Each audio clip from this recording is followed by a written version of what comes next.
right, we are live. We're going to start in about a minute here. Make sure we get as many people on as possible.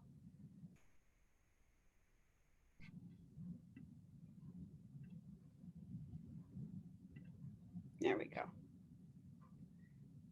Okay. All right, welcome back, Return to Learn Task Force. Thank you for coming back and joining us in this conversation, continuing conversation.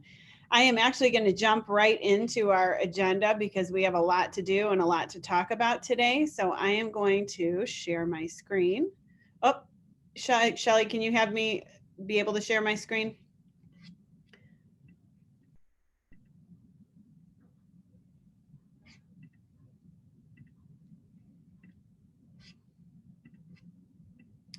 All right, here we go. And we are going to start by doing a little bit of sharing.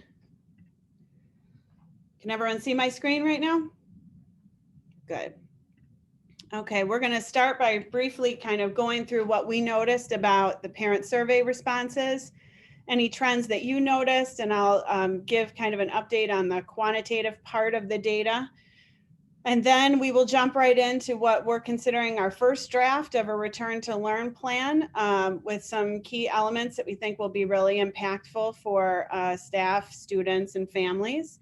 I'll talk a little bit through our communication and feedback plan in terms of when we think we will be able to release a pretty well-developed plan to the community. And then we'll wrap up and have some conversation on our next steps. So Kelly, are you on the presentation? Would you be able to take some notes on this slide? Okay, is there anything that anyone noticed in the data? And I'm just going to open it up. Anything that was surprising or trends that you noticed that you think we really need to be paying attention to? Go ahead, Heather.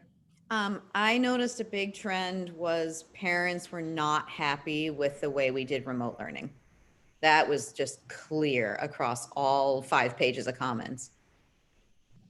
And we saw a little bit of that on the ECRA survey that we had. Remember our first meeting, we reviewed some of that. And I would say that from what I'm hearing from other districts is pretty consistent. It was a difficult transition for us. We were under different guidance from the state. So that wasn't surprising and something that we can certainly address. People are very passionate about the face masks. Yes. In either direction. Yes, and true. I was going to say a lot of them seem to not agree with having people self-advocate if they were symptom-free or not, that saying, you know, parents send kids to school on Advil all the time and things like that, so that a lot of them were very upset about the prospect of that and think that the nurse should be at the door, you know, getting every kid's temperature on the way in. Yes, Kate, I noticed that too. And I noticed it more in the later responses too. So sometimes in the beginning, sort of as they were rolling in the beginning, there wasn't that much of an emphasis on that, but I saw it more as we moved through. Yep.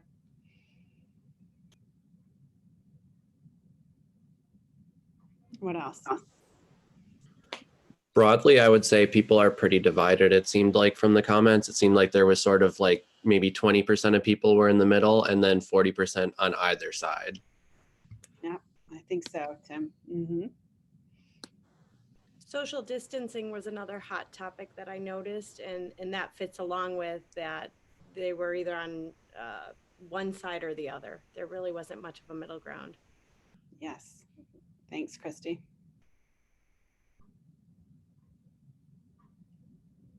Anything else? There did seem to be a lot of appreciation by the parents for all the work that the teachers and creativity they tried to do, engaging children and making the most of the situation with the guidelines that we had and the parameters that were set by the state. I would agree. And I also appreciated that I think our community, a lot of them seem to appreciate the difficult position we are in as an organization right now, or schools in general, which I think is helpful for us, you know, just to know that the community understands, or at least a portion understands the complexity of this, how difficult it was in the spring and kind of all the things we're dealing with right now too. Yeah. Was there anything was there anything in the data that made you think I have another question that we need to ask for our planning? Is there anything missing for you? I think one thing that caught my eye was several parents offered contradictory proof of children being able to transmit or not transmit. It might be good to have something we can refer people to that's got a plausible scientific backing, something vetted, to just kind of put that out there to say, this is really how likely it is children can transmit amongst themselves and to us, and bring it home to families. I Yeah. agree, Heather. I think that there was like a lot of comments about children and that back and forth, but then we also have to realize there's a lot of adults in schools. So how does that data also kind of impact decisions we make? Because we do have teachers that are at risk. We have teachers who are in those camps. And there was some comments about, under 30 and stuff. Well, there's not very many people under 30 in the staff. So just got to keep an eye on that too. Maybe along those lines, given that face masks, face covering is such a hot topic, reminding our community that it isn't a district level decision. It's a mandate given to us, a requirement given to us. And so it's not really up to us to decide whether to require kids to wear masks or not. Good point. That's kind of what I was thinking too, Nate. When I was reading through it, I was like, I don't want to be in a mask all day either, teaching your children, you know what I mean? But it's not negotiable, and it's not a choice. Like we said, I think at one of the meetings, Lisa had put out like, these are the guidelines that we have to follow, and it's not a choice. So I was thinking the same thing that Nate was just saying when I was reading it. Yeah, that's a great point. Anything else before we move on? One other thing I noticed was parents talking about if and when there is a remote learning environment, that there's more live instruction from our actual staff and teachers during that environment as well. Yep, I read that too. And that goes back to that initial point of, we didn't hit the mark in the spring as much as we would have liked to. So I think that's a component of what we'll need to do to address those concerns. Yeah. I noticed a concern too that families just want to ensure that if their children are only attending partial days or partial weeks, that we make sure that families have similar schedules, so that if someone is at middle and someone is at elementary, there isn't too much variation, or that, one child is on Mondays and the other child doesn't come on Tuesdays. Yep. Absolutely.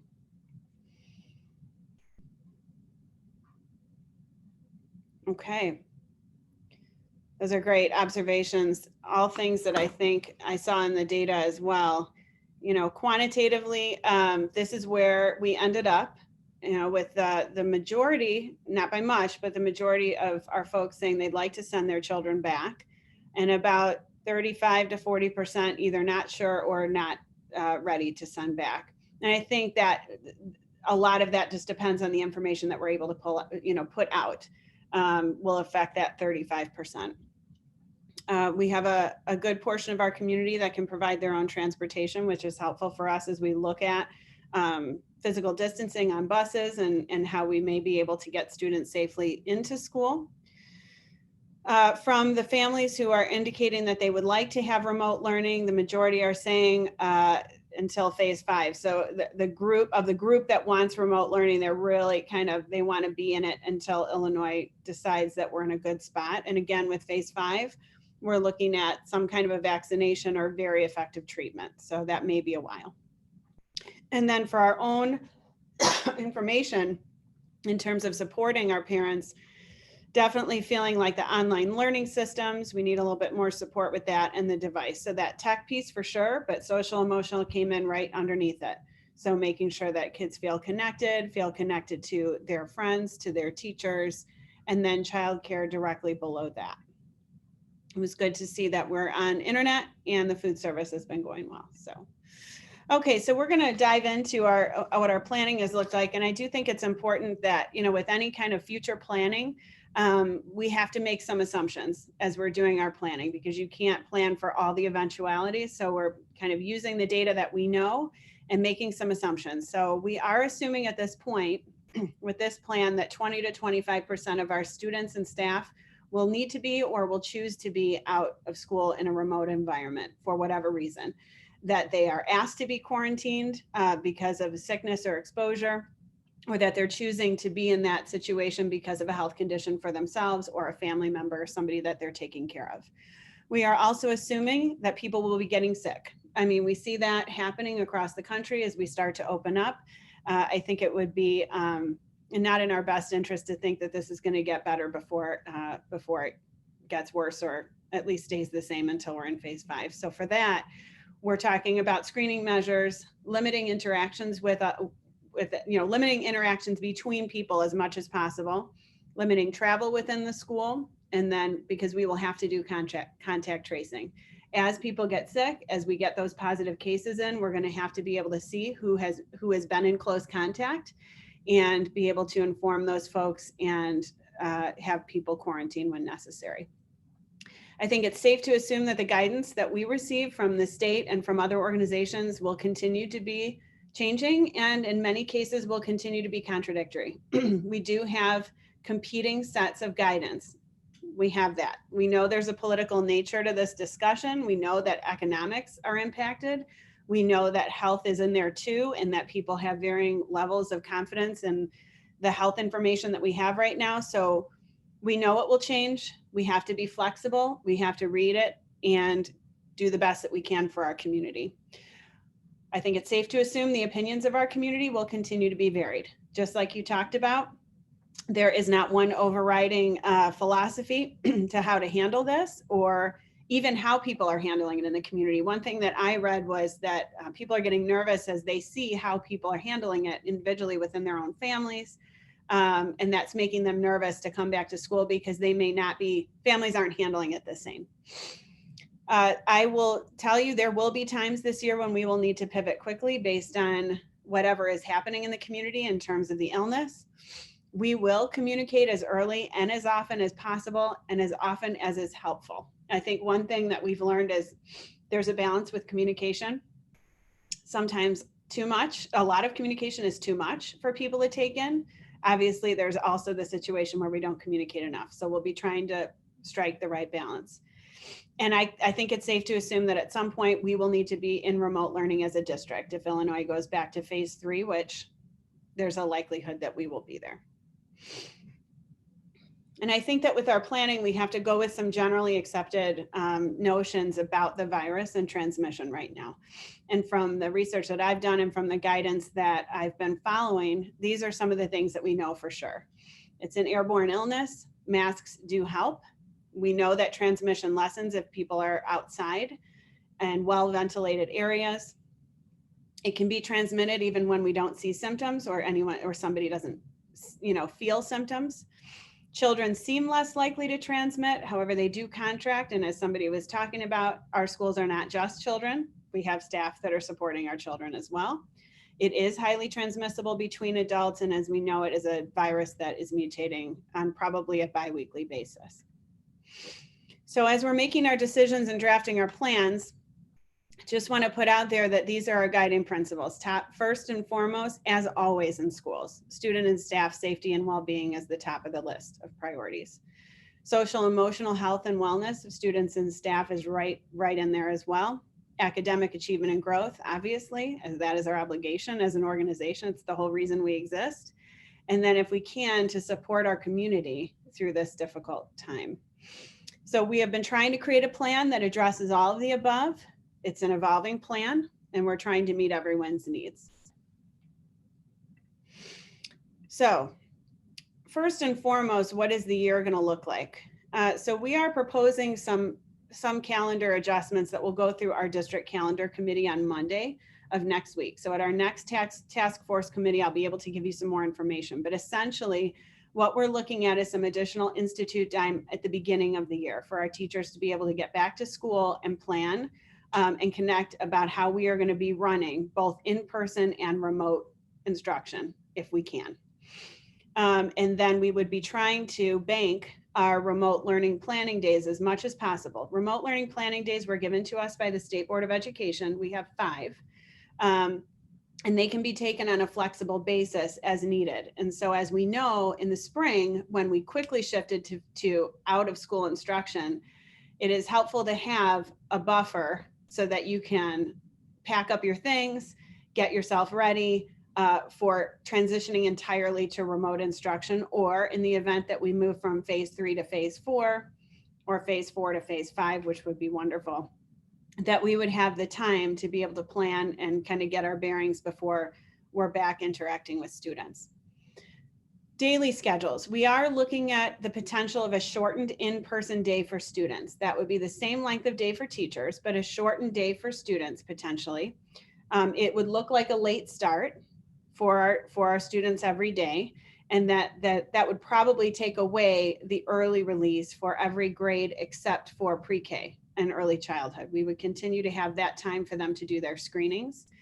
The late start time is essential for a few reasons. And we'll get into the specifics in a minute, but top of mind for that time in the beginning of the day, a few things just to be thinking about. One is our teachers are going to need time to plan together, because we'll be essentially running 3 schools, a middle school, an elementary school, and a remote school. And we need to have everybody on the same page with that. We also know, as we will talk about in the coming slides, that the day is going to look very different. School is going to look very different for kids in terms of the logistics and personal protective equipment, and how that day is going to be organized for them is going to look very different. And not sure that is really going to be beneficial in terms of having a full day of kids in-person instruction for that type of a school day, but we'll talk about that more in a minute. I do want to emphasize that we're thinking about how we can continue to provide services to students with IEPs and 504s during that shortened day, and even possibly outside of that shortened day. So we recognize that we have some students with special needs, and that we want to continue to provide as much service and high quality instruction to those students and families as we can. So safety is first. So let's talk about our thoughts on that.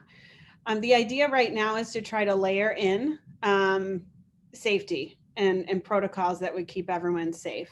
So self-certification would be the first layer. We would be, at this point, our thought is to have parents self-certify that the kids are symptom-free prior to coming to school. And that would look like potentially some kind of a communication from school every day that parents would respond to every day, hoping to use technology with that so that we could quickly run reports as to who has responded back that kids are symptom-free, so that we could follow up on the families that hadn't certified. The reason self-certification is helpful is because we want to make sure that we've done a check prior to the first time that students encounter other students in a closed space. And the first time that some of our students, many of our students encounter other students is on the bus. And so we want to make sure that prior to being on the bus, our parents have certified that they are only sending their students if they are symptom-free. That being said, we'll talk about how the buses are going to look, because we will be taking safety precautions there as well.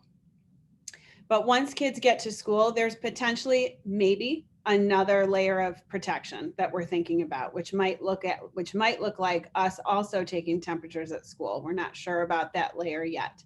But the physicians that we've talked to, have been talking about, it's difficult to just take temperatures if kids have not been in a temperature controlled environment for at least 5 minutes.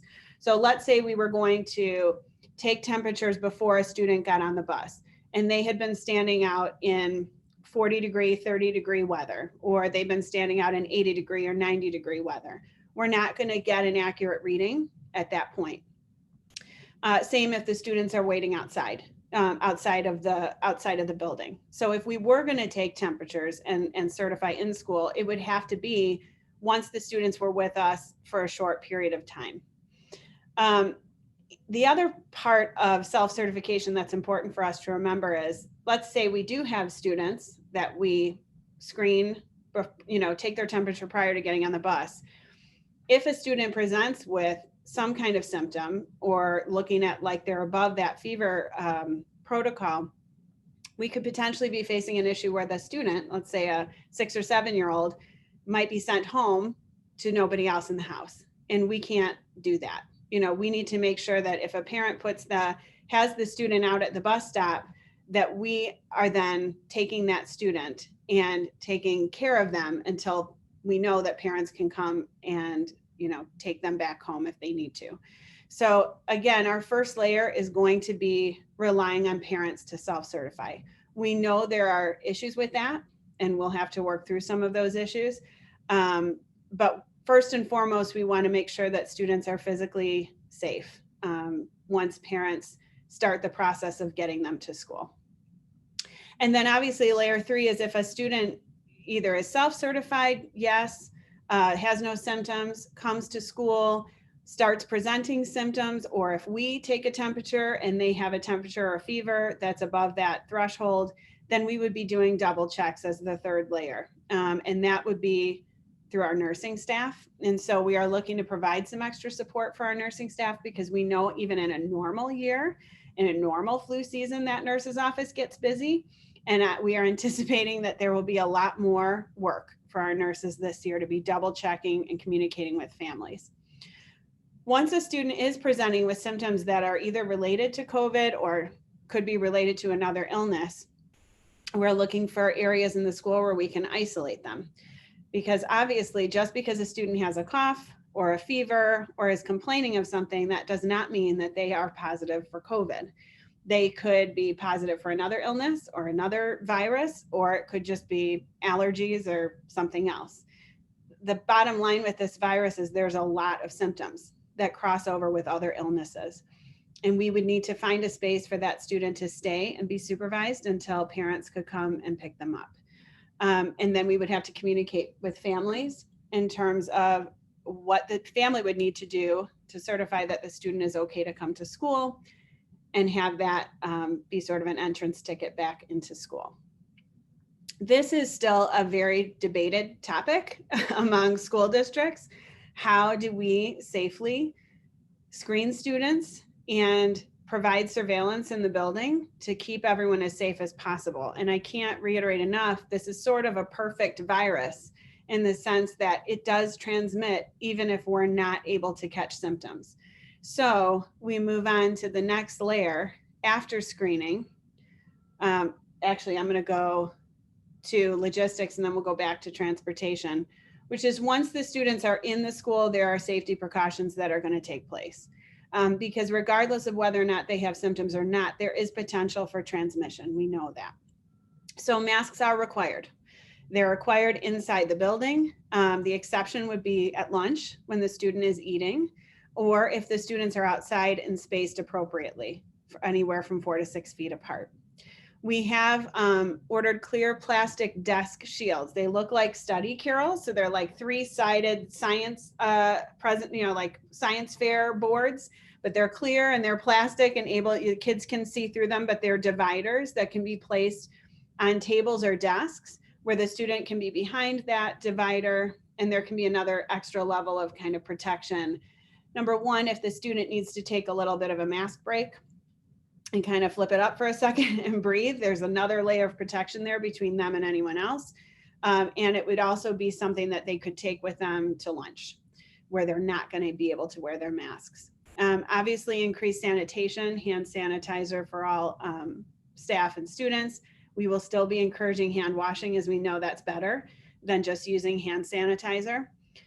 Physical distancing to the greatest extent possible. This is really hotly debated right now too. So 6 feet we know is where the guidance is at in terms of trying to keep kids separated.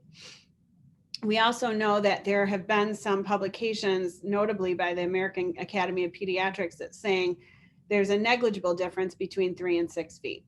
That's debated right now, but I can tell you that our district will be erring on 6 feet to the extent that we can. And some of that will depend on the size of the room, and some of that will depend on how many students decide to be with us every day.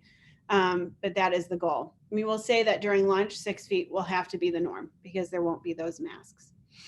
We will not be sharing resources. So where we might have had shared bins of materials in the past, play equipment, those kinds of things cannot be shared anymore, which will change the look of some of our classes, like art, like physical education. That's going to change how that feels. To the greatest extent possible, we will be having teachers travel between classrooms instead of students, and potentially going to some block scheduling, which means less classes every day, but for longer periods of time. The reason for that is because if we have, say, a related arts teacher that typically would see 4 or 5 classes on one day, traveling or having the kids come to that teacher, if God forbid that teacher comes down with a positive case of COVID, then that contact tracing becomes more complex as they've had more close contact with more kids. So to the greatest extent that we can, we'll be limiting the interactions between kids and teachers.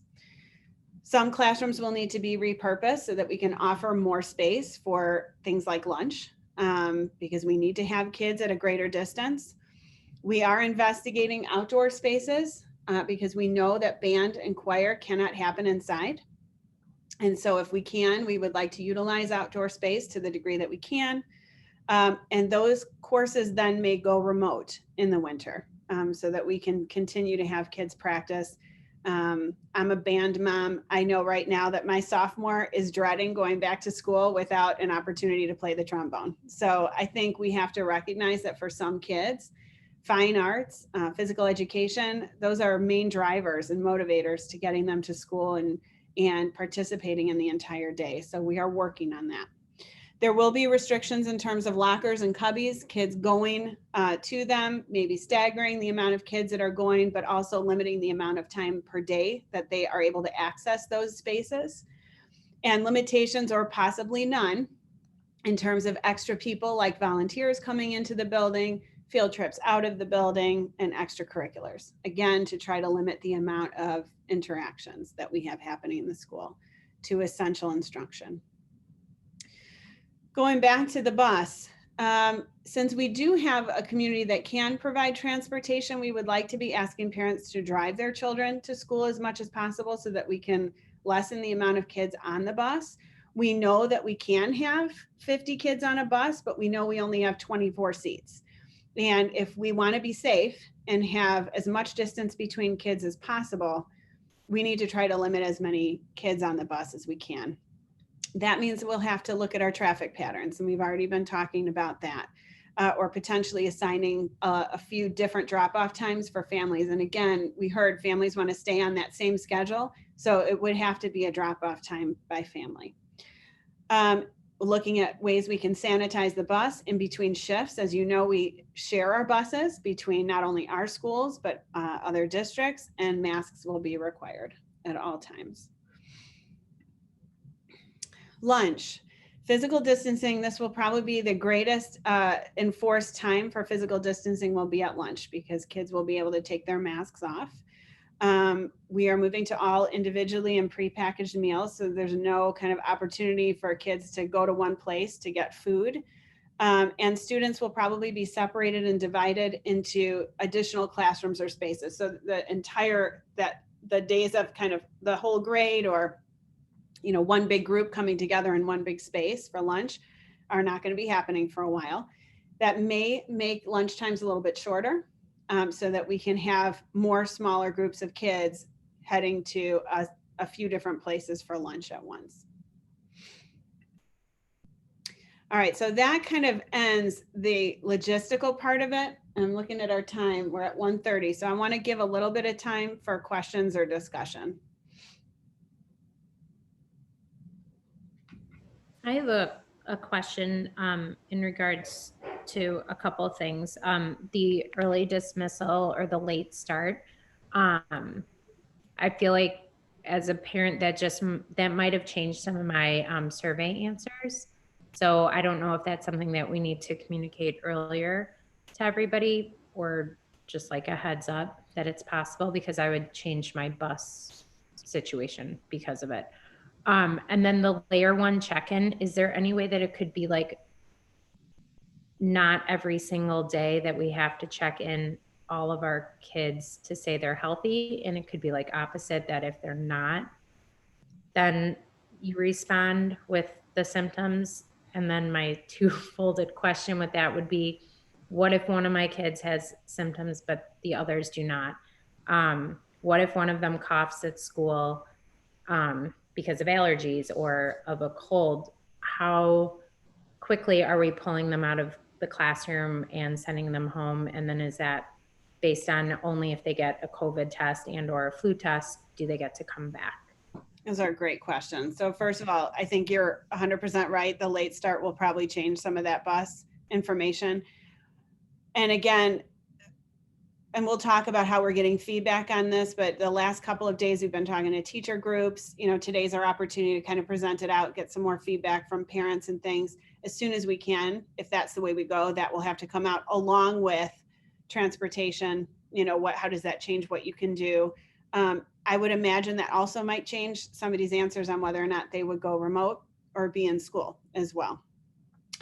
Is in terms of temperature screening. So that was a question that we all had really early on. Is there any way that we can just put this in the handbook and trust parents, like sign it off once a year and tell us you're going to send your kids the symptom free, and then we trust you? Initially, that was acceptable, and ISB came back out with some more guidance after that conversation had been going, between legal firms and school districts. ISB came out and said, no, 1 time a year is not enough. It has to be some kind of daily certification. The self-certification is still in there. Also, the option for us to test at school. One way or the other, we're going to have a daily check-in with kids. Again, we're trying to figure out the least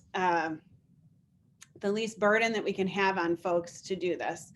So the idea is, again, to kind of send parents a reminder in the morning, have a quick ability for them to respond back to us and have it go into one of our systems so that we can quickly generate a report. Still working on that too. In my house in the morning, it's hard for me to remember to do something every day if I don't get a reminder. So that's kind of the thinking around that. As far as the question of, if one child has symptoms and the others don't, then you would send the ones who don't have symptoms. I think the thing that we're going to have to keep reminding ourselves is just because a student is exhibiting symptoms does not mean they have COVID. So even if they, have an elevated temperature or they're coughing, that doesn't mean that they are a positive test result. So that's a different piece. And we will have to issue some guidance to our teachers in terms of what constitutes exhibiting symptoms. So again, to your point, one cough, does that equal exhibiting symptoms? No. I think I've coughed once in the middle of this webinar, but we will have to talk about what that means. And it's an additional burden on our teachers to be kind of tracking that, right? So I don't know how that looks in terms of management. I can tell you that, when you're in front of, 15, 20 students, 15, 18 students, sometimes it's hard to remember whether or not, Gianna coughed twice or did she cough 4 times in the last, hour. It's going to have, some of this is going to be subjective, and we just have to recognize that we're going to do the best we can. It will be at our nurses' discretion, and there's some good guidance coming out from our nurses associations and things like that to help us make those decisions. But really that first layer of what's happening in the classroom and whether or not that teacher is feeling uncomfortable or feeling like something needs to be looked at, that will be then taken to the nurse's office, and then our nurses will be making that call, checking the temperature again, asking about symptoms, communicating with mom and dad about, back and forth, which is again why we're seeing our nursing staff is going to need some extra support this year if we can, because it's going to be an additional burden on them. I'm looking at Kathy right now on my screen. Like there's going to be a lot to do. But that's just the reality of it. And it's a great question, because I have that for my own children, thinking, I have one that, has definitely seasonal allergies, and sometimes that manifests as sneezing. Sometimes it manifests as coughing.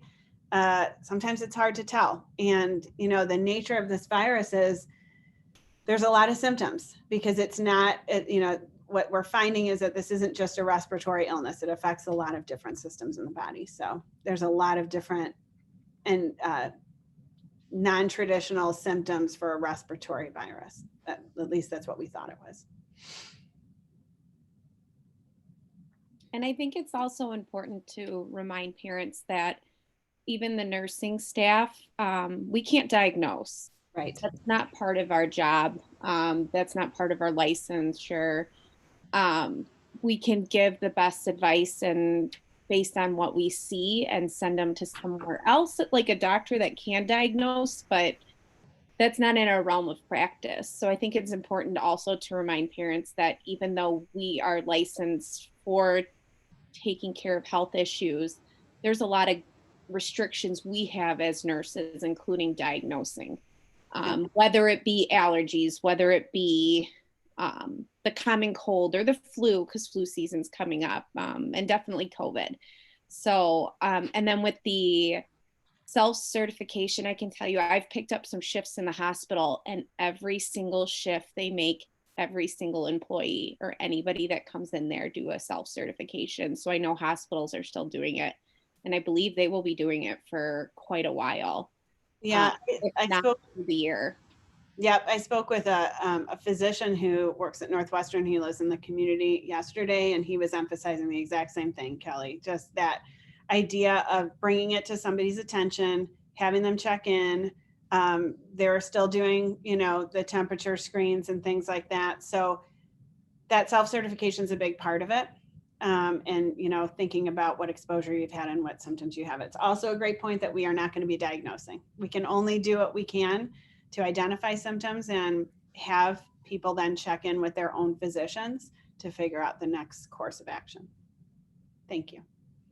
You mentioned the logistics in terms of having a location for, anyone exhibiting symptoms. And as I think of the current spaces of the nurses' offices, obviously they're with you as the administration, which isn't optimal because that could increase the risk of many in a limited location. Have you guys thought about just moving the nurses as far away as possible? I don't know where you put them. I'm thinking, but I guess, you're exposing the principals, the secretaries, and. Yeah, it's a great point, Nicole. I mean, we're kind of looking at the whole map of each of the buildings, looking at the map and determining where are our flexible spaces. And we don't know how many of these kinds of isolation spaces that we're going to need. And obviously with each of those spaces, we will need to have somebody supervising those children. So we can't send them, one student here and one student there and not have staff around to be able to help them if they need help. And be with them until their parents are able to come and pick them up. But that's an absolutely great point. I know that Jay is on the call. He's been working with our architects to kind of figure out flow through the building and what spaces might be better for what things. So that's a thought. I think the thing that we have to emphasize here that I can't emphasize enough is that point of exposure. What schools are going to be doing in the fall, should we be able to bring back students? Should we still be in phase 4? Is we're kind of turning into essential operations and organizations, essential workers, frontline workers. And, there is going to be that part of it of, risk of exposure. And we are going to take all possible precautions to protect our staff, our students, our families. But we have to realize that, there is going to be that exposure, and we need to take every possible precaution that we can. We will always err on the side of safety. And just in your conversations with healthcare professionals, I mean, not everybody can afford a great thermometer, but this might be a really great time. And if there's the opportunity to be uniform and one that is trusted, I know it's not the only symptom, but is there recommendations for that even? That's a good point. That's a good thing for us to look into to be able to recommend to families, you mean? Yeah, because just with different points, you see a lot of variation, and thermometers, and you want to be able to rely on that if that's, you know, something that's consistently checked. So just might be a great thing if there is a good recommendation. That's a great question. I think we could probably do that, or at least give the characteristics of a good thermometer. Not Yeah, a, exactly. like look for something that does this, and does that. Yeah. Yeah. It's a great point. Thank you. What other questions or thoughts? How would the late start affect the pre-K hours? Or how would we have an AM and a PM class with the late start? That's a good question, Kate. We're still thinking through the schedule on that, the early and late. We have talked about it, Tracy, and and I have had some discussions about how that would look and the best way to do that for our students and families. Don't have an answer for you on that one yet, but it is on the radar. Thank you.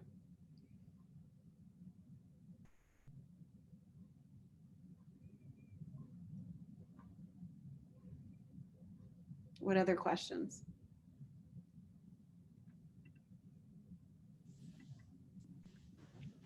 Would middle school students be able to self-certify on a daily basis? That's a good question. No, at this point, no. I think the thinking right now is that, self-certification really just to be only asking those questions of yourself or taking your own temperature would be left to adults. But anyone under the age of 18 going in somewhere should really be certified by an adult. That's the thinking as of this morning.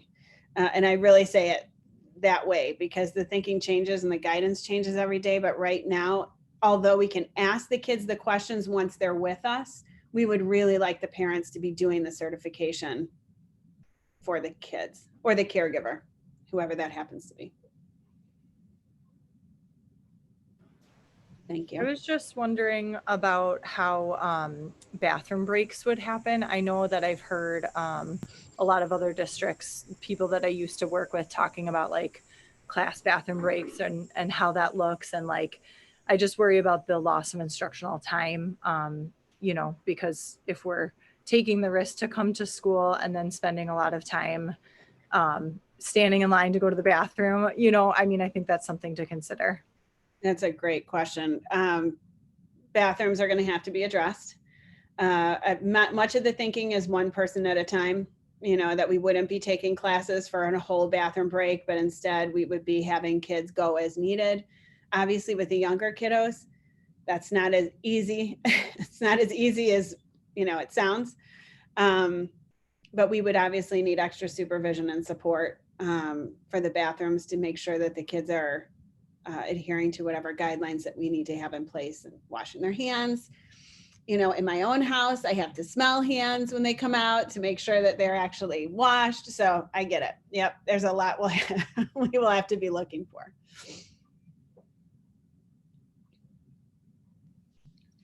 Is there a thought about, I know you had talked about kids having the three-sided plexiglass or, whatever, dividers.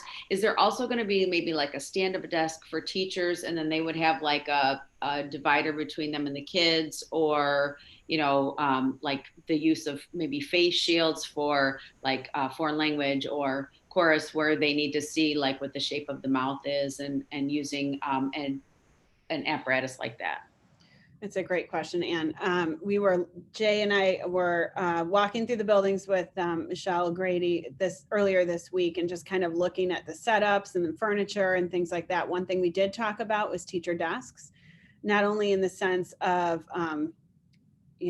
they take up some space. So we want to, provide that option to teachers if we can to have something smaller. And that kind of fits a description of what you're talking about, like a stand-up podium. We are ordering those, kind of shields also for teachers. Face shields was something that got into the guidance and was out of the guidance since the last time we met. Face shields initially were okay without face masks, then ISB came back and said, no, that's actually not true. Face shields without masks don't work. We can still provide face shields for teachers who want them, but they aren't in the guidance anymore as something that can be worn alone. However, we've gotten some great tips from teachers and people have been looking at other equipment. So we do have some leads on clear face masks that don't have any gaps, and they're more like face shield, but would cover the nose and the mouth, but be clear so that you could see the mouth. Obviously for therapy, for therapeutic services, for some of our foreign, like you said, world language classes. We won't be doing a lot of singing indoors, but if we're able to be outside, that might be something. So definitely we'll work with staff in terms of what they feel like they're going to need so that they can provide the instruction that they need to provide. The other thing we've talked about is trying to allow for as much teacher autonomy in how they want to set up the room, offering guidance in terms of spacing and some maps, some sample maps, but allowing teachers the opportunity to decide where they would want to stand or put their teacher desk, and how much space they'd want to put between themselves and students. Obviously at this point, desks are going to be all facing one way, spaced a certain amount apart. But within some of our rooms, there is some flexibility. So definitely working with teachers to think about what they need so that they can do their jobs. Lisa, I have a question. Mm-hmm. I'm wondering, like anything, until you try it, you really don't know. And I'm wondering about the families who decide to send their kids to school. And once they've done a couple of days or a week, they're like, this isn't for us, and are want to reverse their choice. What would be the options for those families? I've had a couple of questions on that. That's a good question. I think there will be able to be more flexibility moving from in-person to remote, but not as much flexibility moving from remote to in-person, if that makes sense. Sure. Because we will be running that remote all year long, because we know we're going to have families that need it. We know that we may go into phase 3. But moving from remote to in-person will affect our logistics a lot and our capacity issues. So I would see that there would be a lot more flexibility if a family decided this in-person thing isn't working, we'd like to go remote, than the other way around, if that makes sense. All right, I am going to go ahead. This doesn't mean we can't ask more questions, but I'm going to go ahead and talk a little bit about curriculum and instruction. And it pains me that this is the last slide and the thing we're going to spend the least amount of time on, but I also know that right now logistics are top of mind for everybody. But I do want to emphasize that we understand that one of the first points that we talked about was that we have to make sure we have a very, very strong and rigorous and robust remote learning situation happening for our students this year. We will be under different guidance. ISB hasn't released their remote learning guidance yet. They're working on it, but we know it will be different than what we had when we went into it in the spring. We will need to look at assessing all of our students for learning loss and obviously social emotional health and well-being at that point, so that we know the needs coming into school, regardless of whether or not they're going to be in remote learning or in person. We heard that we want streamlined, less platforms for, the main interaction between students and parents and families, just to kind of streamline that communication, have everyone on a consistent platform if we can. I know in my house, I had 3 different platforms. One was very successful. One was really hard on us to handle. So we're looking at that as an administrative team. We will need to align content between remote and in-person, because we want this to be as seamless as possible, either when a student needs to go into remote, a classroom needs to go into remote based on a quarantine or a positive case, or when our entire system needs to go into remote based on either the state or the county or what's happening in our community. So again, that late start, that opportunity for our teachers to plan, because we will essentially be running 2 programs in both schools all year long, is essential, because we need to, more than any other year, stay tight on outcomes. We also know that accountability has increased this time. We were under guidance of do no harm in the spring. We need to lay off the parents and the kids, make sure there's no harm done during this emergency situation. That is not the case anymore. Accountability is going to be ramped up, and there will have to be, attendance at sessions that are offered. Grading and feedback will be increased. The content that will be covered will be similar in person and remote, and we will be moving forward with new material. So I hate that, again, we're spending the least amount of time on this, but I will also tell you that this is something that's in the works and we're talking about it. And as the ISB guidance comes out, we'll be making more firm plans with that. Any questions on that part of it? Lisa, I have a question regarding the fact that we're going to be trying to run remote and in person all at the same time. Has there been talk about, are we purchasing cameras? Are we going to be live streaming classes? Are we going to live stream classes within buildings so you could have half your students in one room watching you teach, the other in another room watching the video of you teaching? And then how does that work with privacy and all that? Right, so all that's being discussed. It's all on the table. We haven't made any firm decisions on that, and there's a lot, like you're alluding to, there's a lot of privacy concerns or issues around that. You know, my own personal thought is that we were kind of in that situation in the spring, you know, Zooming from my house into other students, into students' homes. We were already kind of in that pool. Looking at streaming from a classroom when you have students in front of you is a different animal. So we have been investigating that possibility because it certainly would make things easier for teachers and families to stay on the same page if we could streamline only planning, you know, and implementing that one plan that would also be online. But of course, we want to make sure that everybody's privacy is maintained. So there are some tech tools that we've been looking at, some cameras that train only on teacher, looking at schedules that would indicate when a student should be logging in for direct instruction and then logging out while the in-person teacher is supporting the students. So we know lessons design, right? I do, we do, you do. So maybe during that I do and we do together time, that's the time when we're streaming that direct instruction. But then for the independent practice, the small group, the support, that's when those remote students log off and maybe have an additional different person supporting them with their individual needs through a Zoom session that's more personal.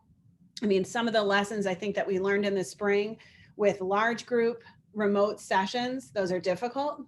You know, they're great for checking in and having kids connect and kind of that social emotional piece.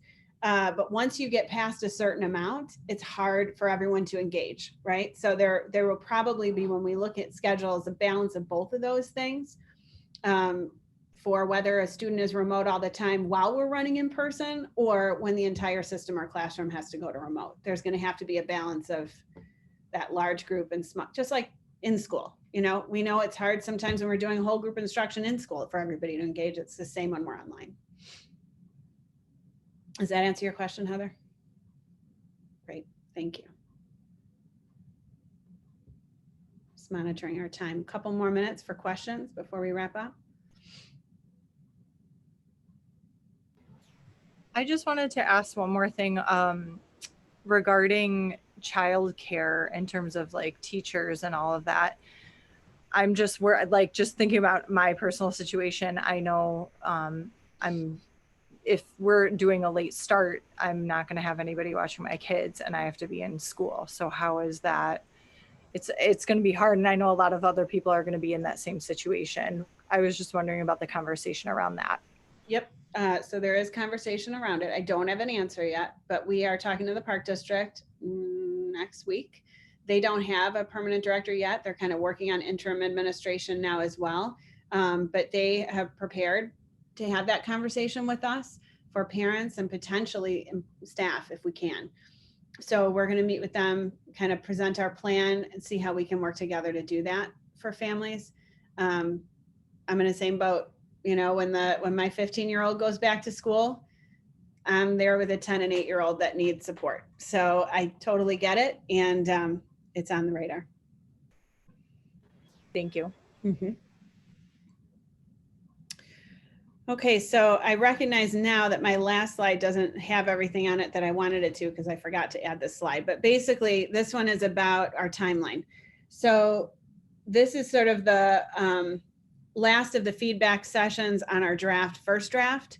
Administrative team will be meeting again on Monday to talk through the feedback that we got from our teacher leadership teams this week, from the remote learning task force, hopefully anyone who's watching today giving feedback, to revise into our draft 2. So that will happen Monday. We'll meet up again with our teacher leadership teams next week. We'll meet again as a task force next week and be able to hopefully revise quickly and turn around a plan to present to the Board of Education on July 21st. the plan that will be presented to the board will be for their knowledge, and it's not an approval process, but it's about informing the community and our Board of Education about what we feel is the recommended path right now. And I'm hoping that we can have a plan that the board would approve.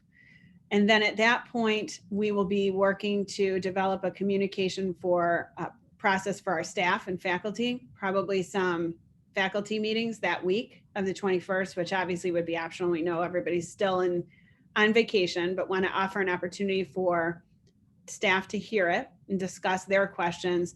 And then a communication out to the community July 27th. That's the goal that week, so that we can present the plan and have people tell us what their plan is in terms of sending their students or going remote. Obviously, the sooner that we have that information in terms of numbers, the sooner we can nail down our plans and have a better idea of what we can provide in person and what we will be providing for remote. I can tell you this is an extremely challenging situation for every district. Every district is in a different spot in terms of what they can do based on their facilities, based on their community, based on their financial resources. So while we are articulating a lot, there's special circumstances in every community, and we want to make sure that our plan fits right for what we're here, what we need to do here in Lake Bluff. And I believe we're on an okay path to that, knowing also that I just heard that the CDC will probably be revising their guidance soon. And we don't know how the Illinois Department of Health will handle that. We don't know how ISB will handle that. But again, we have that assumption built into our plan that we may just have to be flexible and pivot in a few different ways as we move through this, which is unfortunate, but just the reality of the current situation. Any other thoughts? I cannot emphasize enough how much I am grateful for you all here, coming back and again and joining in this conversation and helping us think through this. For all the parents and teachers who have responded to surveys and handed their feedback in and kind of kept us in the loop in their thinking. So grateful to Michelle, kind of being the go-between and liaison to help us think through what we're doing. The administrative team is top notch here in Lake Bluff. They've been working constantly to think through these plans and create the best plans for everybody involved. Knowing, as I'm transitioning in, it's not easy to have all these transitions happening, and they've just been amazing. Shelly, who's there, has been amazing. So I can't emphasize enough how grateful we are for everybody's involvement and engagement in this process, because it's important that we all know what's happening so that we can get the right questions in our ears so we can develop the answers, hopefully, as much as we can.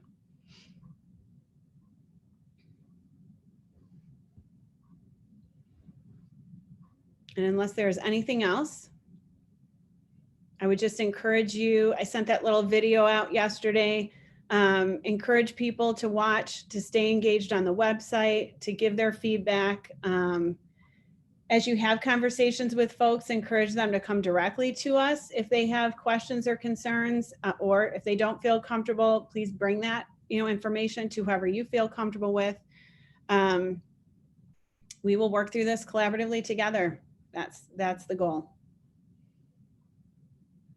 And above and beyond, I do want to mention, I'm looking at Carrie. Carrie and I have a phone call later too, because one of the big ideas we want is when kids come back, we do want to have a theme that's happy and warm and welcoming, because we gotta have something for our students to hang on to that is happy and positive right now.